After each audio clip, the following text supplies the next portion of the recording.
Hey video viewers, welcome to this very special Eurogamer 25 video where I'm joined by Eurogamer's editor-in-chief Tom Phillips to talk about the 25 games that made Eurogamer. They didn't actually make Eurogamer though, did they, Tom? They didn't program the website or do any coding or writing, did they? That would make my life a lot more straightforward if they did. Yes, no, but this is 25 games which we think have really played a big part in Eurogamer's history over the last quarter century. That's crazy, isn't it? That's longer than some of our viewers, and also me, of course, have been alive. Because I'm only 23, Tom. What, Tom? Okay, Tom, we have the 25 games here. They are in no particular order, right? That's right, no particular order. Some of these are great games, some of these are more just memorable games, and they're all games which, like I said, we feel on Eurogamer have really sort of have formed part of the site's identity over the last 25 years. Sweet. Well, because there are 25 games and I can't be asked to work for that long editing a huge video, I'm going to give you 60 seconds on each game to talk about each game. Around about 60 seconds anyway.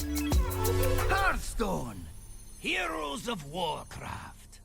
So first up, the first game, Tom. Why is Hearthstone so important to Eurogamer?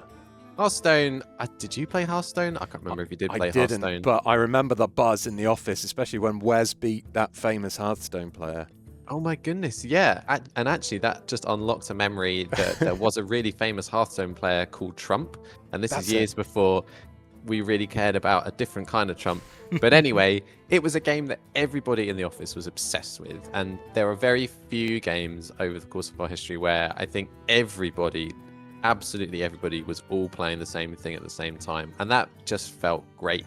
I remember playing from the game's launch or just before. There was a closed beta and you would look around everybody's computer screens at lunchtime and everybody would be playing Hearthstone. Even when it wasn't lunchtime, people were playing Hearthstone. Except for me. I remember seeing you all talking about it and I was like, yeah, it's not really for me. But yeah, it was a big part of the site. We're on to FIFA. That's right. Another big game which people played a lot in the office, and some of my very early memories of working in the Eurogamer office were watching people. I wasn't a big FIFA fan myself personally, but a lot of the team were. You weren't either? No. Well, speaking on behalf of those people, it was important for them, and I have never seen the Eurogamer team get more, let's just say, passionate about the game that they are playing. Yeah, honestly, I work from home a lot, so I missed a lot of the kind of group gaming sessions. But every time I did go to the office, there were a couple of games that people crowded around the TV for, and FIFA was definitely one of them. Yes. I think the only time I've ever seen a video game controller flying through the air in the office was because of FIFA. Next up, this is a good one. Destiny. Destiny, goodness, I could talk for hours about this game. This isn't one that we played in the office. This is one that we played at home in the evenings and played obsessively for months and months and years. Eurogamer had its own Destiny clan where 4 or 5 of us would log on pretty much every single evening and play together. What was the clan called? Des Tiny OMG. Excellent. That was even a pub quiz name at some point, I believe. That sounds likely, yeah. And we would just... the story I always tell is that disk drive broke in my console and I just didn't realize for about 6 months because I was not taking the Destiny game disc out to play anything else. And there was even a site meme where, because I think Destiny was just on our brains so much, we would be writing a story about something else and then it would make us think of Destiny and people in the comments would write stealth Destiny article. Honestly, I remember that so much because people used to call us Destiny Gamer. Yes. LA Noire. Why is this one such a big Eurogamer game? Well, it had a really interesting development, and we certainly covered that. Somewhat controversial development. It was a massive game at the time. A lot was said and shown about how it moved the motion capture, performance capture process forward. But the thing that really makes it a Eurogamer game for me is an article that one of our writers, Christian Donlan, wrote about LA Noire, where he talks about it from the angle of it replicating the city of Los Angeles at a certain time period. And his father used to be an LAPD cop. At one point, his father got shot in the ass while being an LAPD cop. Incredible. And, Christian and his father had a moment where they played this game together, and his father was pointing out places that he remembered from the real life LA replicated in the game. That's incredible. I remember that article. It's such a great piece of work. I'm going to pop that in the video description below, so you lot watching this video, go check it out after this. We're on to Metal Gear Solid 4. Yeah, I mean, Metal Gear is a very popular series, and a lot of us on the team are big fans of it. But the reason why we picked out Metal Gear Solid 4 for this is because of quite a controversial review. One of the ones that I think Eurogamer sort of has become memorable for. And I think to this day it is the comments thread with the most comments on any Eurogamer article. I can't remember exactly how many, but it was upwards of 2,000, and we gave it an 8 out of 10. We know, which we've always said is a great score. Yeah. It's right up there in the top echelons of scores, and Sure is. There's nothing to be ashamed of with an 8 out of 10. But Were people expecting higher? Eurogamer was in the minority of not just giving out a flat 10 for it. Right. So people had opinions, and that's why they Metal Gear do. Solid 4 sticks in the memory. Right, we're on to Quake. Now, I know about the Quake, but go on. Let the viewers know why Quake is so big for us. Well, Eurogamer, as you know, was founded because of a group of friends who loved Quake, or Quake 2 specifically, and they would organize Quake LAN tournaments in Brighton, where Eurogamer was founded. And there was a LAN tournament called Quake, and out of that, the idea was dreamed up to make a website about video games, and that is why we are called Eurogamer. Oh, I actually didn't know that, so that's quite interesting. But I do want to touch upon, even though we're probably going to go over... the toilets? I am going to touch upon the toilets, yes. Each of the toilets in the old Eurogamer office, rest in peace, was named after a Quake level. My favourite to evacuate my bowels in was called the Frag Pipe. Did you have a favourite Quake-themed toilet, Tom? It was just the one nearest the door when I went in. It was just the most convenient. Do you remember the name? I do not remember the name, but Unbelievable. Moving on, so it wouldn't disappointed. have been as good as Frag Pipe. That's the best one. Now listen, talking about best things, if there was anything that saved our lives over COVID in terms of like sanity-wise and enjoyment and just making it through, Animal Crossing New Horizons has to be up there as like not just big for us, but big for the entire world, right? Yeah, it was a moment in time where everybody was going through a lot, and this sort of amazing video game it felt more than a video game. It was almost like an alternative social life where things weren't quite so bad, just descended from heaven, aka Nintendo, and allowed us to socialize, allowed us to hang out with friends and colleagues, and focus on doing things that weren't, how am I going to feed myself when the shops aren't open? I was going to grow some plants today. I'm going to talk to Blathers the owl and see what's going on. I can't remember. It was a lovely game.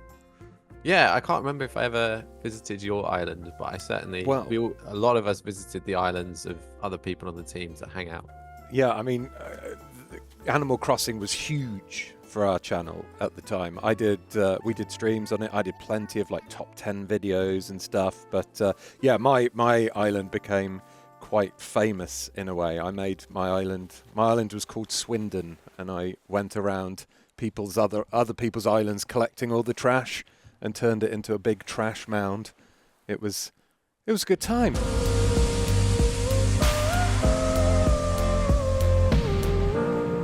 Next up, Tetris Effect. Talking of games to make you just feel better, Tetris Effect, it was our game of the year once or twice. We certainly talked about making it our game of the year twice. And it's a game that I think just all of us have played and felt better having played after a play session. It's a brilliant version of Tetris, but one that's designed to fit with music and visuals in a way that, especially if you play it in VR, is eye-popping. Yeah. And it just makes you feel better. You've played it, right? I played it in VR and I absolutely loved it. Have you ever seen the movie Daryl, which is about a little... It's quite old. It's about a little kid who's like an android or something, and there's a bit in it where he's like typing really fast on a cash machine or something. Loads of cash comes out. I went into the office once and I saw Wes, our old editor, playing Tetris Effect, and it reminded me of Daryl. Wes was in the Matrix with Tetris Effect. He was bonkersly good at it. Halo. Combat evolved. It's time for Halo. Another 8 out of 10. Good game from Eurogamer, and one of the most memorable scores, if not the most memorable review score that Eurogamer has ever given in its 25-year history, was the Halo Combat Evolved 8 out of 10. It spawned a meme where everything after that point was either judged as not as good or better than Halo. That was one of the few Eurogamer slogans to make it onto t-shirts. Yep. And it was, I think, the Eurogamer Xbox account name. It was, yes, it actually was. God, I remember that. Better than Halo account. Yeah.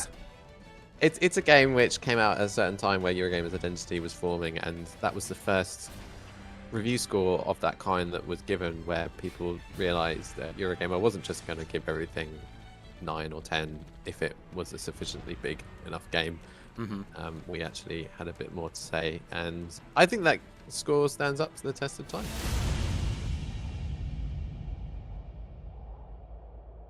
We're on to Batman Arkham Oranges. Yeah, that's the name of the game, right? Yeah, definitely. I see no problem there, but maybe some people do. Some people like to tell us that we've made a typo sometimes when we write about Batman Arkham games. And I almost feel like going into this further would spoil the in-joke that we've been having on Eurogamer for a number of years. But suffice to say that as much as our readers get in touch to tell us about our typos, so do the people who make these games. And I love it that the Batman Arkham Oranges name is more widely known than you might think, for brilliant reasons. And I'll just leave it at that. What a game.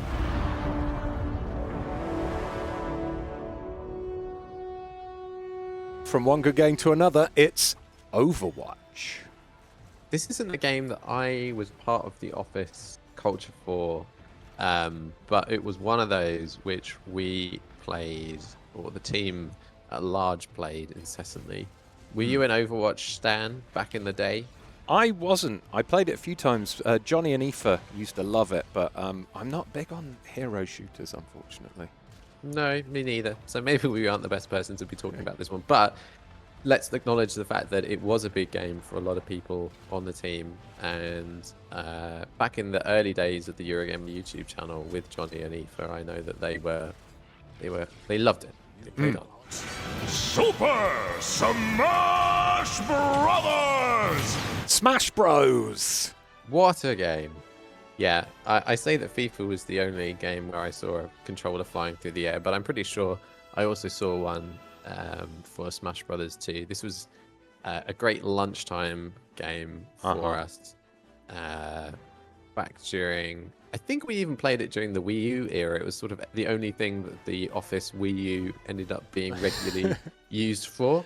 Yeah. And then it came to the Switch version, which is not only the best version of Smash Brothers out there, but also just one of the best fighting games ever made. One game that's not on this list, and the only game that I've ever seen draw a bigger crowd, or as big a crowd as Smash Bros, was ARMS. But Smash Bros, yeah, if I came into the office and people were playing that, it would literally there would be an audience sat around the chairs, like cheering on their favorite competitor. It was awesome office game.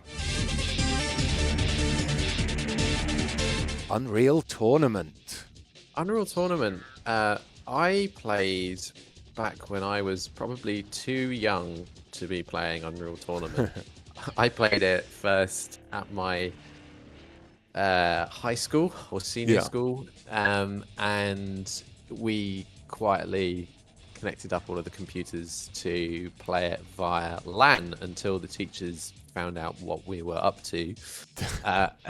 It was one of those games also that the founders of Eurogamer were playing also via LAN at the same time that they were playing Quake 2.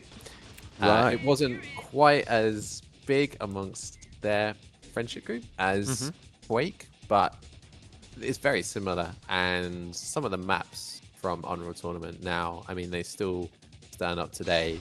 Morpheus, Facing Worlds. It was sort of the PES to Quake's FIFA, and the fact that we're still talking about it today, it just says how good it was. Now, this one, I know you're a massive fan of. It's Pokémon GO! I do play a lot of Pokémon GO, still. Even today, it's true. It's a game that Eurogamer, lots of people at Eurogamer play or have played over the years. It's a game that we were very much involved in during that summer that it came out, and the world seemed like a nicer, happier, more peaceful place because everyone was wrapped up in it. It's also a game that I think we've really sort of done a good job defining coverage of. We've traveled the world to play Pokemon Go in different places. We've used it to reconnect with old friends, meet new people.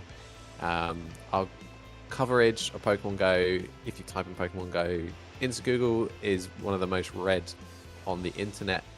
It's a massive game for us. It's a massive game in general, and it still has plenty of fans on the team today. Talking of massive games, GTA 5. GTA 5, I mean, they don't come much bigger than GTA 5. A game that's so big, it's been over a decade since it came out, and it's still one of the most played and most profitable games out there. I remember queuing up for the midnight launch of it, and it seems like a literal lifetime ago now, and it's still massive. It was. I mean, over 10 years. How old you must have been? About 14 at the time. I was 13, yeah. We've written a lot about it, and our archive on the site about GTA sort of speaks for itself. But it's beloved, and it's changed a lot over that time due to GTA Online, and we're all looking forward to GTA 6 next year. Talking about big open world games, we're on to The Witcher 3 next. Yeah, this is a game, obviously, that's hugely beloved in general, but on the Eurogamer team, we've got a few massive fans, including Eurogamer's Bertie Purchase, who was at the studio in Poland when The Witcher 3 was released. We were one of the first people to speak to Doug Cockle, the voice actor behind Geralt, before he became a household gaming name. Bertie memorably spent a weekend in a castle in Poland learning how to become a real-life Witcher. Yep, you can watch that on the channel. I'll pop that in the video description as well. And we also, one of my favorite images that Eurogamer has ever published, we interviewed the author of the original Witcher book series, who, let's just say, he doesn't smile very much. And so Bertie met up with him and tried to ask him about the video games, which, to be fair, he hasn't had any involvement in. And the image of Bertie sat next to him with let's just say, a slightly grumpy expression on his face is one of my favorites. It's on to Call of Duty. Now, this is the entire franchise, not one game, I'm guessing. It is. We had a bit of a run of Call of Duty games where Eurogamer. We're very careful about what we leak. Obviously, we're in a privileged position where we know a lot about what games are coming up and what games are being announced. And there comes a time when there's enough noise and rumors about this year's Call of Duty, for example, that we sort of have to step in and say, look, come on, let's just say what it is. We all sort of suspect we know what it is. And there was a sort of 4 or 5 year run where consistently Eurogamer laid down the law and said this is what it is going to be, because we knew, and there were rumblings around the internet by that point online. So we just wanted to clear things up and say, yes, you're going to space this year. Right. Or no, that was a terrible idea, wasn't it? Going to space. We're back to boots on the ground. The one thing I remember Call of Duty for, and this is quite a website meme as well, is that Call of Duty spawned the Colin the dog reference, where every video game animal, or at least dog, we call Colin on our website, because they wouldn't tell us the name of the dog. The dog ended up being called Riley, but because we didn't know the name of the dog, I think it was Wes first coined the name Colin, and then everyone ran with it. And from then on, if we haven't known an animal's name, it's been Colin. Yeah, I believe they actually put out the name Riley because they were aware that people online were starting to call the dog something else. yeah, I think that's right. Yeah, we had to force their hand at naming the dog. What are we? Fortnite. Yeah, I know you guys have played it on the channel. It's also one of our favorite games on the website as well. It's a game that just is constantly changing and evolving and fascinating to cover and see evolve. It is a game. It's a game that's not really a game anymore. It's more of a metaverse in itself, and it's just consistently fascinating.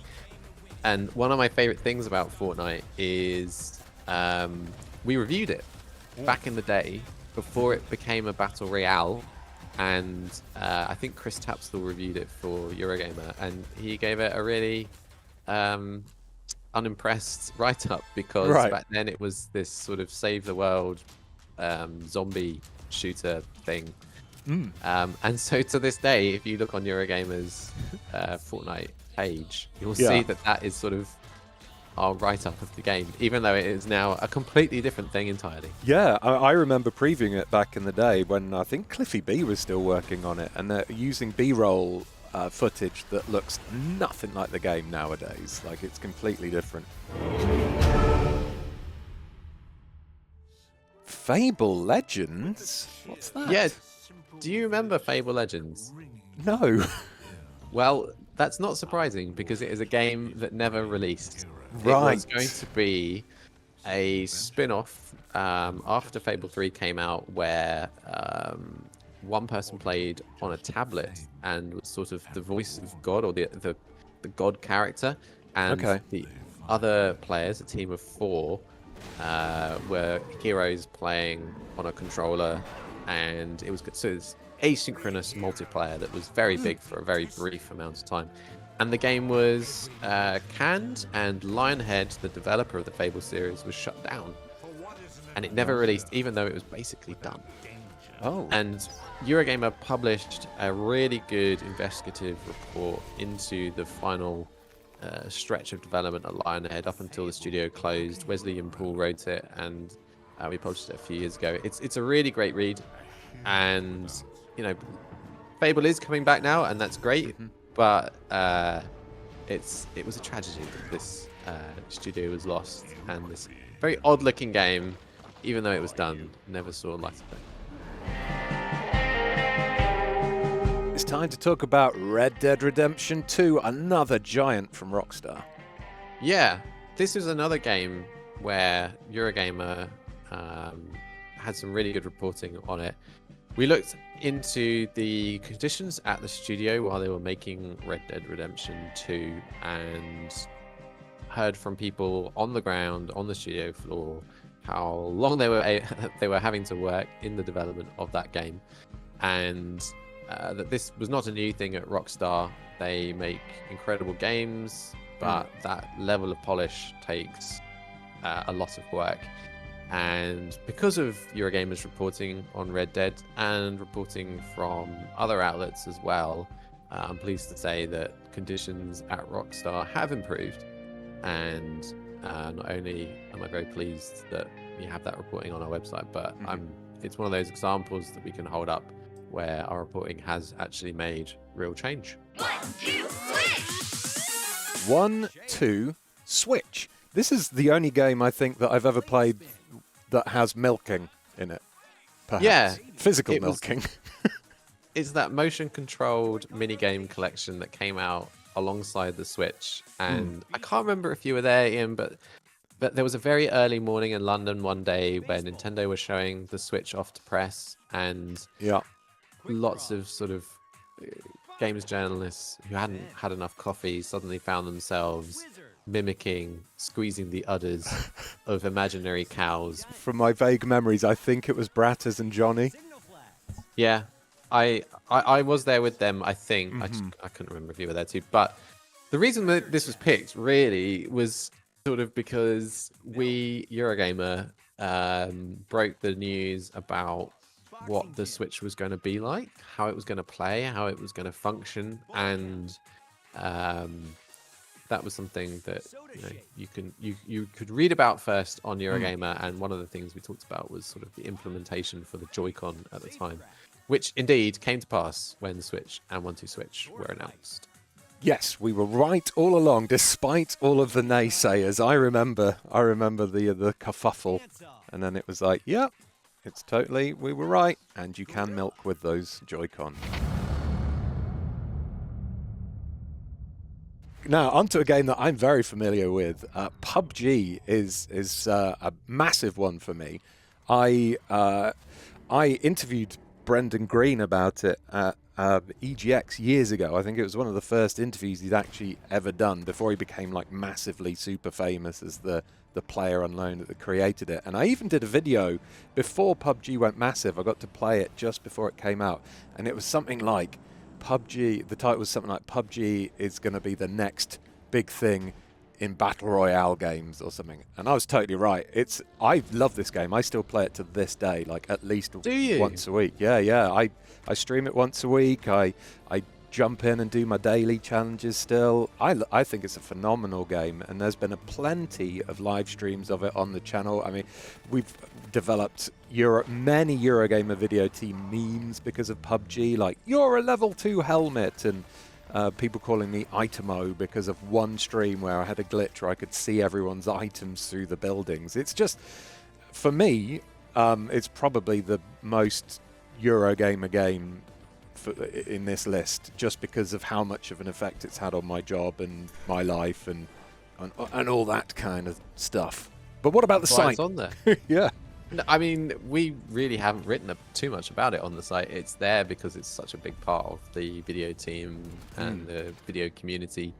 And long may your butt pans last. Thank you. Stephen's sausage roll? Where's my one? Are you aware of Stephen's sausage roll, Ian? I am aware of Stephen's sausage roll and the incredible story behind it, but the viewers may not be, so please enlighten them.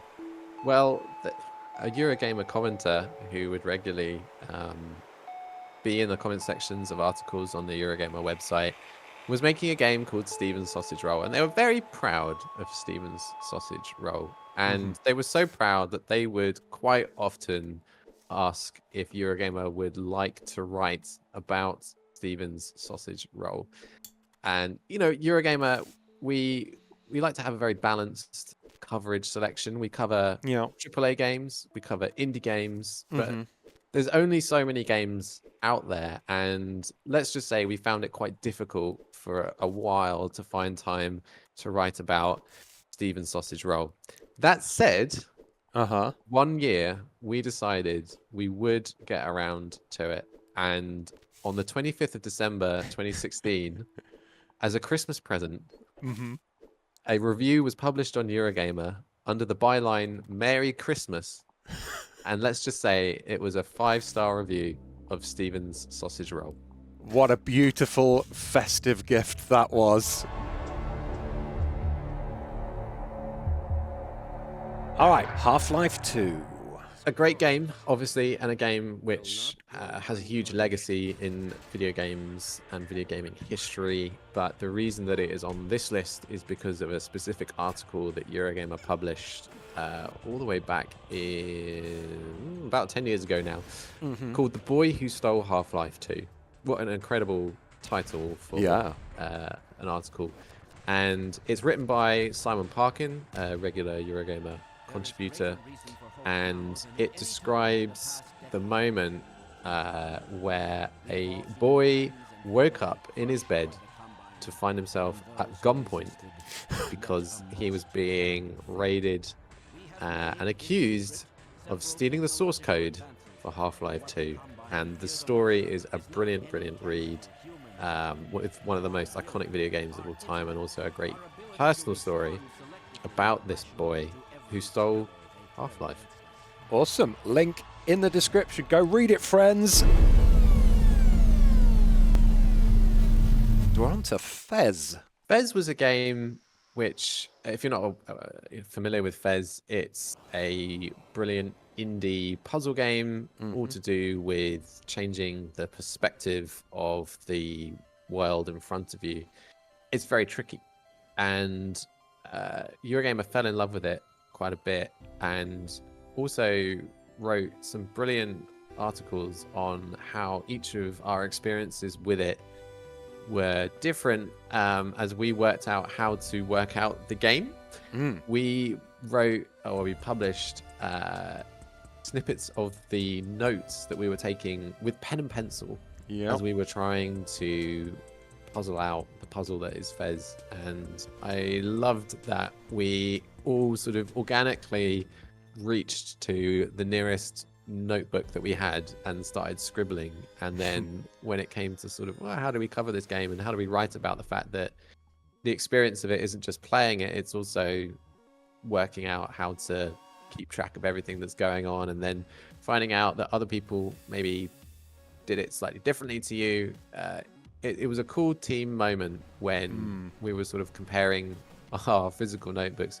We also wrote a interesting interview with the game's creator, Phil Fish, who disappeared basically after Fez came out.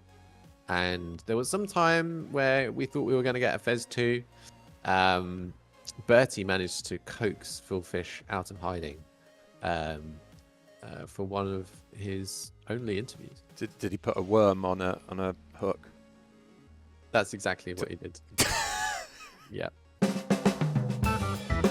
What a list of games there. 25 games that made Eurogamer over the course of its 25 years of existence. Here's to another 25 years of Eurogamer. What video games are we going to see in the future? Which ones will inspire memes, etc., etc.? Stick with us and we'll find out. Obviously, check out all of the articles that we've spoken about today, which are linked to in the video description below. And go over to the Eurogamer website if you don't check it out regularly. If you're more of a video viewer, go check it out. Perhaps become a supporter. You get loads of cool extra behind-the-scenes stuff on the Eurogamer website as well. Massive thank you to Tom for chatting with me, taking me down memory lane. That has unlocked some crazy core memories for me, Tom. Thank you for having me. Yeah, who'd have thought you could remember all of that stuff despite being still such as young as you are. I know, it's crazy. Right, I'm off to go and eat an orange. So I'll see you soon. Tom, thanks for watching, everyone. Don't forget to like and or subscribe, preferably both. Bye. Goodbye.